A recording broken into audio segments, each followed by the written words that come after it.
ما زاغ البصر وما طغى، وہاں تو ہے نا خر موسیٰ صاعقہ، حضرت موسیٰ نے جب تجلیات کو دیکھا تو بے ہوشی طاری ہو گئے.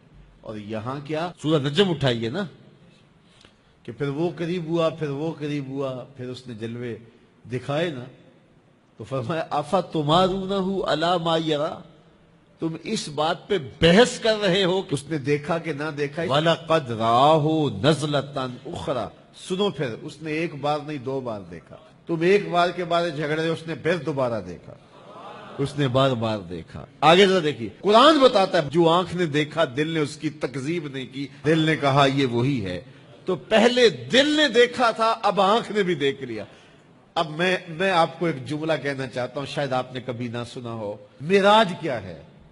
تو پوری گفتگو سے یہ خلاصہ آپ کے اندر اتار لے، جو دل میں رہتا ہو وہ آنکھوں میں آ جائے تو معراج ہوتی ہے. جو دل میں رہتا ہو، درد بن کے رہتا ہو، جس کی اڈیک ہو، جس کی آس ہو، جس کی امید ہو، جس کے لیے تڑپ ہو، جس کے لیے بے چینیاں ہوں، جس کے لیے اضطراب ہو، جس کو دعاؤں میں مانگا جائے، جس کو تمناؤں میں طلب کیا جائے، جس کے لیے منتیں مانی جائیں، جس کے لیے وظیفے پڑھے جائیں، جو دل میں رہتا ہو جب آنکھوں کے سامنے آ جائے تو صحیح تو معراج کہتے ہیں. جو آنکھ نے دیکھا دل نے اس کی تکذیب نہیں کی. اور یہاں ایک اور جملہ کہتا ہوں، وہ یہ کہ دنیا پہ ہوتا یہ ہے کہ جب کوئی نظارہ دیکھا جائے، کوئی منظر دیکھا جائے تو ناظر تعریف کرتا ہے نا کہ واہ واہ کیا منظر تھا. آپ دنیا کے اوپر جاتے رہتے ہیں، مناظر دیکھتے ہیں تو واپس آ کہتے ہیں کیا منظر تھا. یہ گرمی چمکنے والی ہے، لوگ شمالی علاقہ جات میں جائیں گے تو واپسی آ کے بتائیں گے کیا منظر تھا، خوب پہاڑ تھے، کوساروں کا رنگ کیا خوبصورت تھا، پھوٹتے جھرنے، بہتی ندیاں، کیا رنگ تھا یار، کیا موسم تھا، کیا خنکی تھی، کیا جمال تھا. اقبال بھی گئے تھے نا، اور واپس پلٹے تو کسی نے دیکھا کہ کیا دیکھ کے آئے ہو، تو اقبال نے کہا من خدارا آنجا دیدم بے حجاب، میں نے اس کے جلوے وہاں بے نقاب دیکھے ہیں. تو جب کوئی نظر منظر کو دیکھتی ہے تو پھر تعریف تو کرتی ہے نا. تو یہی ہوتا ہے نا کہ نظر منظر کی تعریف کرتی ہے، لیکن معراج کی شب پہلی بار ایسا ہوا جب حضور کی نظر نے اس منظر کو دیکھا تو منظر پکارنے لگا ما زاغ البصر وما طغى، واہ واہ کیسی آنکھ ہے، نہ جھپکتی ہے نہ حد سے آگے گزرتی ہے. یہ پہلا موقع تھا منظر نے نظر کی تعریف کی. تو حضرت موسیٰ تقاضۂ رؤیت کرتے ہیں، مالک میں دیکھنا چاہتا ہوں. جواب ملتا ہے لن ترانی، تم نہیں دیکھ سکتے. اور یہاں محبوب سوئے ہیں، جبریل حاضر خدمت ہوتے ہیں. پہلے تو کہا کہ کنڈی نہیں کھڑکانی، جبریل تیرے لیے میرا محبوب اٹھ کے دروازہ کھولے. اللہ اکبر. کہا چھت سے سوراخ کرو اور جا کے قدموں میں بیٹھ جاؤ. سوراخ کیا اور وہاں سے گزرے، پھر حضور کے قدموں پہ آئے. محبوب کو اب جگا لوں؟ کہا نہیں، میرے محبوب کے قدموں پہ ہونٹ رکھ دے. اب جبریل حضور کے قدموں کو چومتے ہیں. یہاں ظہوری صاحب بھی مجھے یاد آئے، اللہ ان کی قبر پہ رحمت نازل کرے. سادہ لہجہ ہے لیکن کتنا دل نشیں ہے. بشرط چادر تان کے ستا، ذرا غور کیجئے، بشرط چادر تان کے ستا، نور چمے پہ اتلیاں. ذرا منظر تو تصور میں لائیے. بشرط چادر تان کے ستا، نور چمے پہ اتلیاں، جس دی خاطر سجیاں ہویاں نے عرش بری دیاں گلیاں. پھر بشرط اگے لنگ دئی جاوے، نوری رہ گیا تھلے، جس ویلے انہوں ود دیاں ویکھیا، آکھے بلے بلے بلے. جبریل حضور کے قدم چوم رہے ہیں، حضور بیدار ہوتے ہیں. کہا جبریل کیا بات ہے؟ تو جبریل نے کیا کہا؟ ان اللہ اشتاق الی لقائک یا رسول اللہ. حضور آپ کا رب آپ کے دیدار کا مشتاق ہے. پھر حضور کا سینہ شک کیا گیا، قلب اطہر سینے سے نکالا گیا، آب زمزم سے غسل دیا گیا، اور حضور اس منظر کو آنکھوں سے دیکھ رہے ہیں. علامہ بدر الدین عینی علیہ رحمہ شارح صحیح بخاری، آپ نے عینی شریف میں لکھا ہے، یہ بخاری کی شرح ہے، حضور کا قلب اطہر نکالا گیا تو جبریل نے حضور کا دل دیکھا تو جبریل تو آشش کر اٹھا. واہ واہ کیسا دل ہے جس میں 2 آنکھیں ہیں جو دیکھتی ہیں، 2 کان ہیں جو سنتے ہیں. یہ حضور کا قلب اطہر ہے. حضور نے فرمایا صحابہ صفیں سیدھی رکھا کرو، مت سمجھو میں آگے دیکھتا ہوں، جس طرح آگے دیکھتا ہوں میں پیچھے بھی دیکھتا ہوں، میں تمہارے رکوع بھی دیکھتا ہوں، دلوں میں پیدا ہونے والے خشوع بھی دیکھتا ہوں. ہماری نیند ناقض وضو ہے، میں اور آپ سو جائیں تو وضو ٹوٹ جائے گا، اس لیے کہ غفلت طاری ہے، پتہ نہیں، اصل فی نفس ہی نیند ناقض وضو نہیں ہے، لیکن نیند میں چونکہ ہمیں ہوش نہیں رہتی تو ہو سکتا ہے وضو ٹوٹ گیا ہو، اس لیے وضو کے ٹوٹنے کا حکم لگ جاتا ہے۔ تو نیند فی نفس ہی اگرچہ ناقض وضو نہیں، لیکن نیند وہ حالت طاری کر دیتی ہے کہ ہمیں اپنی خبر نہیں ہوتی، لہذا ناقض وضو قرار پائی۔ لیکن نبیوں کی نیند ناقض وضو نہیں ہے۔ حضور سوتے ہیں تو آنکھیں سوتی ہیں حضور کی، حضور کا دل نہیں سوتا، اس لیے فرمایا تنام عینایا ولا ینام قلبی، میری آنکھیں سوتی ہیں، میرا دل جاگ رہا ہوتا ہے۔ اور لمحہ لمحہ دیدار الہی میں حضور کے قلب اطہر میں کیفیات کا نزول ہو رہا ہوتا ہے۔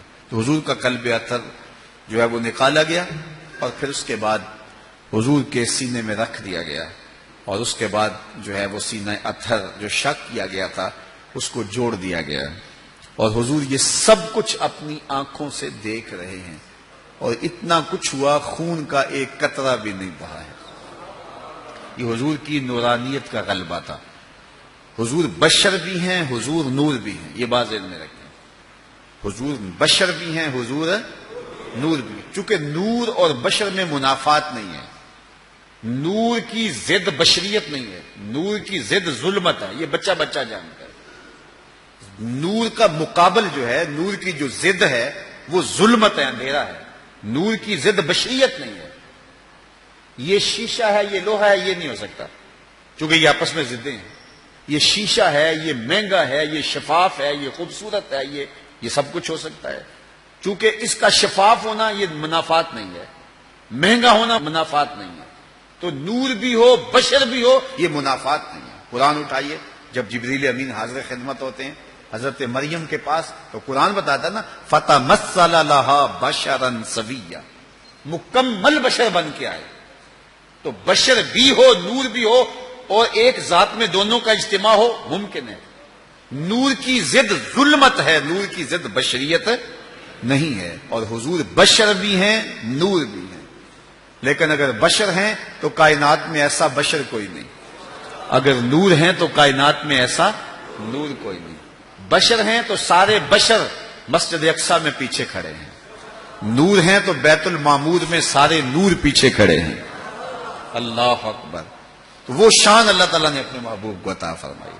تو کبھی بشریت کا غلبہ ہوتا ہے وجود پہ، طائف کے بازاروں میں پتھر آتے ہیں بدن پہ تو خون بہتا ہے، نالین خون سے بھر جاتے ہیں، یہ غلبہ بشریت تھا۔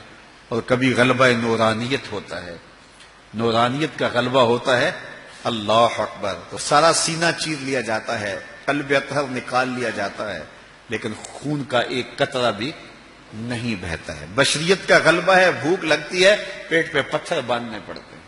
نورانیت کا غلبہ ہے، حضور گزرے، دیکھا تو ایک صحابی پہ لوگوں نے چھاؤں کی ہوئی ہے اور گرمیوں کا موسم ہے، تو حضور روک کے پوچھا کیا ماجرا ہے؟ عرض کی حضور اس نے وصال کا روزہ رکھا ہوا تھا اور اس کی حالت غیر ہو گئی ہے۔ تو فرمایا کہ کیوں رکھا ہے وصال کا روزہ؟ عرض کی حضور آپ بھی تو رکھتے ہیں۔ فرمایا ایوکم مثلی، تم میں سے میرے جیسا کون ہے؟ میں تو اپنے رب کے ہاں کھاتا بھی ہوں، اپنے رب کے ہاں پیتا بھی ہوں۔ تو کبھی کیفیت یہ کہ پیٹ پہ پتھر باندھنے پڑتے ہیں، اور کبھی یہ کہ وصال کا روزہ حضور رکھتے ہیں، اور آقا کریم علیہ الصلوۃ والسلام کو دیکھ کے کسی اور نے رکھا، کہا تم میرے جیسے تو نہیں ہو نا، ایوکم مثلی، تم میں سے میری مثل کون ہے؟ تو اللہ تعالیٰ نے اپنے محبوب کو یہ شان عطا فرمائی ہے۔ آفاق کے ہر ہر گوشے میں قرآن سنا کر دم لینا،